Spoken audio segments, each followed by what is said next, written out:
माँ है वो जनाब कहाँ हार मानती है।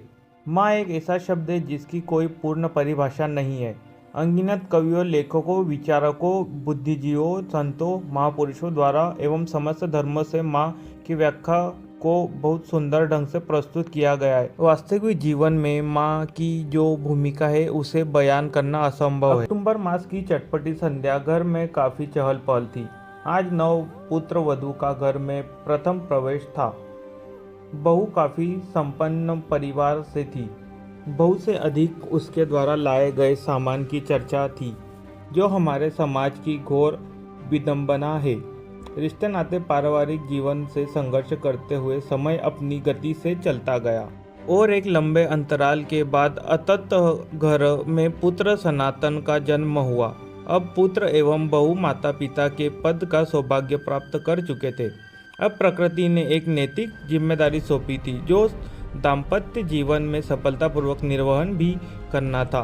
पापा कोई व्यवसायिक कार्य नहीं करते थे, पूर्ण रूप से केवल कृषि पर निर्भर करते थे, जिससे सिर्फ परिवार का पेट भरता था। समय का चक्र चलता गया और परिवार बढ़ता गया। मूलभूत सुविधाओं के अभाव के कारण पारिवारिक जीवन पीड़ादायक होने लगा। अनाज के अलावा जीवन की कुछ बुनियादी आवश्यकता भी थी। पापा अपनी जिम्मेदारी को समझना नहीं चाहते थे। गृह कलेश की स्थिति ने जन्म लिया। समय सुखद जीवन की कल्पना को चुनौती देने पर मजबूर हो गया। पापा हालात पर नियंत्रण नहीं कर पाए और घर छोड़कर अपनी नैतिक जिम्मेदारी को पैरों तले कुचल कर चले गए। माँ को सामाजिक कटाक्ष को झेलना पड़ा था। पति रहते हुए एक पत्नी का एकाकी जीवन समाज में हास्य का पात्र बन गया। माँ हम सबको लेकर इस चुनौती भरे जीवन में हमारा भविष्य संवारने के लिए एक अपरिचित मार्ग पर निकल पड़ी। भारतीय नारी जो सहनशीलता, कठोर परिश्रम एवं मातृशक्ति के लिए विश्व भर में अपना लोहा मनवा चुकी है, इसी विश्वास को पुनः बरकरार रखने के लिए माँ चुनौतियों के पथ पर अग्रसर बढ़ती चली गई। माँ कठोर परिश्रम एवं अपने बहुमूल्य जीवन का त्याग करके अपना हम सबका जीवन यापन करने के लिए संघर्ष में लग गई। माँ आधुनिक विचारधारा वाली महिला थी। माँ चूंकि अंग्रेजी नहीं जानती थी, अतः माँ ने अंग्रेजी का अध्ययन किया, जो आधुनिक जीवन के लिए अनिवार्य साबित हुआ। माँ शिक्षित होने के साथ साथ हस्तशिल्प कला के क्षेत्र में कुशल अनुभव रखती थी, अतः माँ अपनी प्रतिभा के अनुरूप एक महिला हस्तशिल्प कला केंद्र में अच्छे पद पर कार्यरत हो गई। बचे हुए समय में माँ पास पड़ोस के बच्चे को ट्यूशन देती थी, जिसके आर्थिक स्थिति को बढ़ावा मिलता था।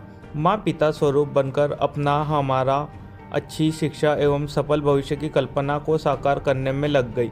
समय के साथ माँ अपने पराक्रम से एक सफल महिला के रूप में समाज के लिए मिसाल साबित हुई। माँ ने पापा को साथ में रहने का हर संभव जतन किया और पापा साथ में रहने आ गए। पापा ने लोगों से काफ़ी शरण ले रखा था। माँ को पापा की विश्वता के बारे में पता चला और माँ ने शरण भरने का निश्चय कर लिया और माँ ने पाई पाई जोड़कर पापा का शरण चुकता कर दिया। स्त्री पत्नी बनकर पति की हर गलतियाँ पर पर्दा डालती है तथा उसका जीवन भर साथ निभाती है तथा माँ बनकर अपना संपूर्ण जीवन अपने बच्चों पर नौछावर कर देती है। बिना किसी लोभ के माँ ने पापा की कमियों के बारे में हम लोगों को कभी कुछ नहीं बताया कि कहीं हम अपना पिता से घृणा न करने लगे। पापा अब भी कोई कार्य नहीं करते थे।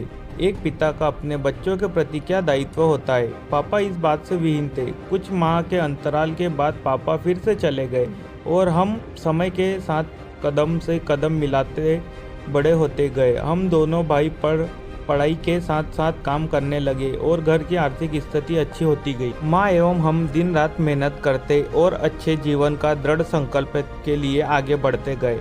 माँ हमारे लिए प्रेरणा स्रोत थी। माँ ने हमें उच्च शिक्षा एवं कुशल व्यक्तित्व वाला जीवन दिया।